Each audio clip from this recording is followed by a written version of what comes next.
মানুষ থেকে বেঁচে থাকবে।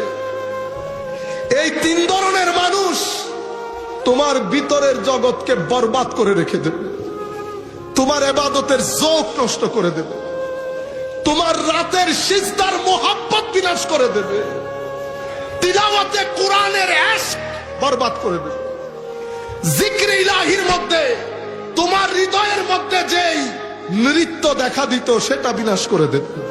কারা? প্রথমে উনি বলছেন গাফেল উলামা। কারা?